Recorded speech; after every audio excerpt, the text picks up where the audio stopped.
So another way to solve quadratic equations is to solve by factoring. So we already looked at how we can solve by graphing and square roots. Now we're looking at solving by factoring. So here we're going to use the reverse distributive property to factor, which means we're going to put it in that factored or intercept form.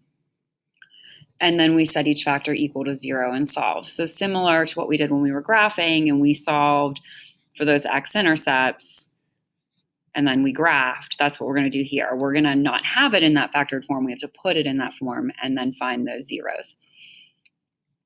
So in order to solve by factoring, the first and most important thing is that you have to write the quadratic in standard form. So a lot of times you're going to see things that aren't in standard form, and this should be an x squared, so that should be an ax squared plus bx plus c. You want everything to be in 0 or in decreasing order of those exponents. Then you're going to use the reverse distributive property to break that down into its factors. So you're going to break it down into two sets of parentheses. So essentially we're going to figure out what multiplies to give us ax squared, and that's going to have to go here and here. What multiplies to give us c is going to go here and here.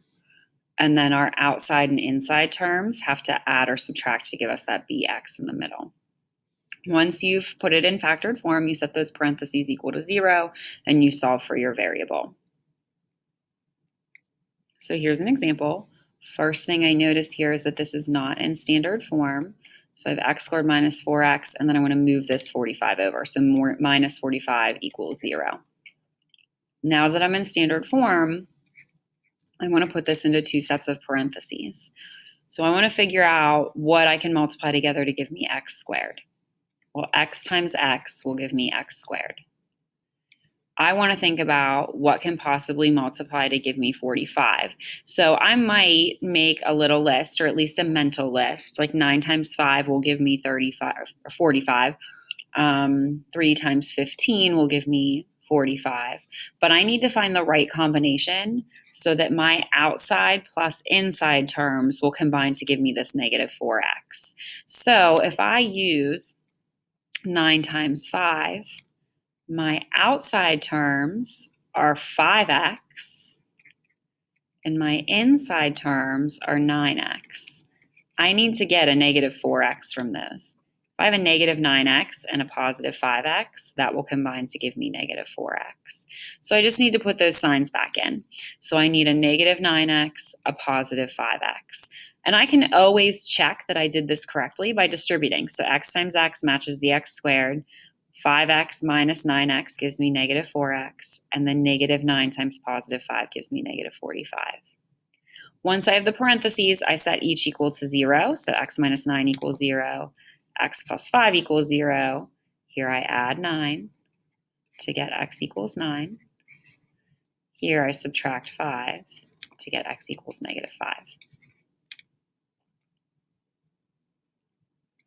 Here's another one. X squared plus 12x plus 35 equals 0. This one is in standard form, so I can go straight to my two sets of parentheses. I need to figure out what times what will give me x squared, so it's going to be an x times x. And then I need to figure out what will multiply to give me 35. So 5 and 7 will multiply to give me 35. 35 and 1 will multiply to give me 35. And so I need to think about my outside and inside terms, because remember, those outside plus inside terms have to add to give me 12x.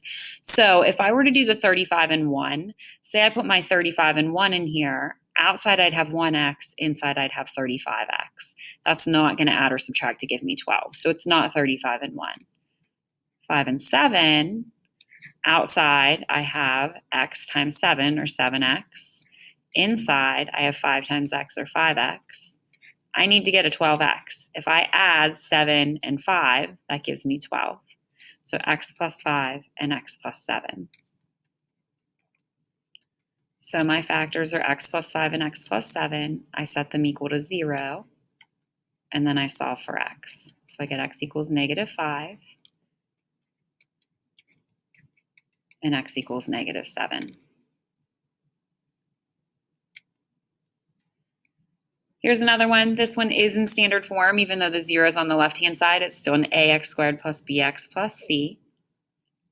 again, we can jump straight to those parentheses.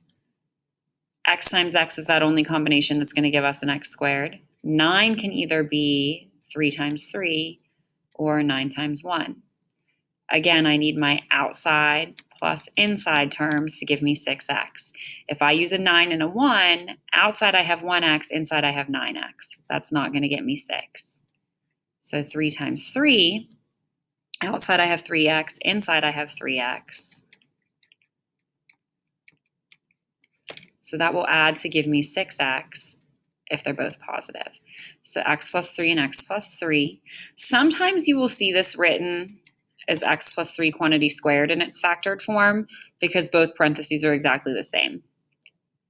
When you have this, you basically just have a duplicate solution.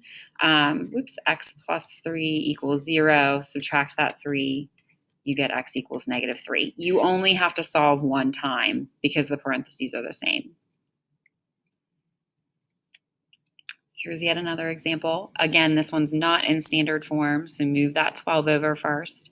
You're adding it to the other side, so it's going to be a plus 12. Now you can factor. So x times x for the x squared. 12 might be 3 times 4. It might be 2 times 6, or it might be 1 times 12. So we just kind of have to figure that out. So here, it's going to be the 2 times 6, because my outside terms is going to give me 6x. My inside terms is going to give me 2x, which will give me a negative 8x if they're both negative. So x minus 2 and x minus 6. So now x minus 2 equals 0, x minus 6 equals 0. In that top one, we add 2 to get x equals 2. On the bottom, add 6 to get x equals 6. And a lot of times students ask, like, okay, I didn't get this. Instead, I got x minus 6, x minus 2.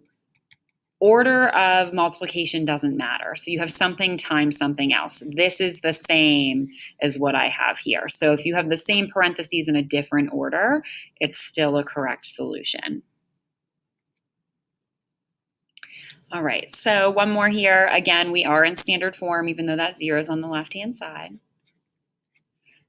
Here, x times x to give me x squared.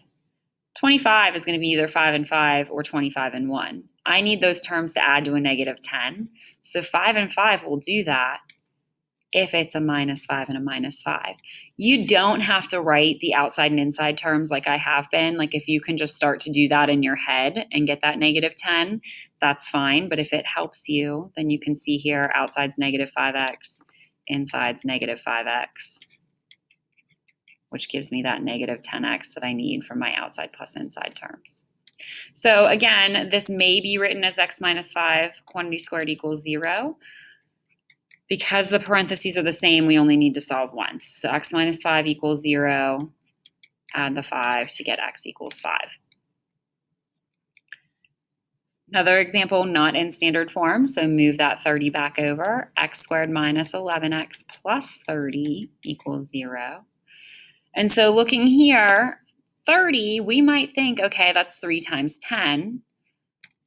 But when I go to factor, 3 and 10, that's going to give me 10 and 3, which isn't going to get me an 11. So 3 and 10 is not going to work, even though that's probably the first thing you would think about when you think about what multiplies to give you 30. So maybe we can try 6 times 5. Outside I have 5x, inside I have 6x. If they're both negative, they'll add to give me a negative 11x. So x minus 6 equals 0, x minus 5 equals 0. Up here, add the 6 to get x equals 6. Down here, add the 5 to get x equals 5. So your homework assignment for tonight is factoring worksheet 1. And so make sure they're in standard form, then use that to break into your 2 sets of parentheses.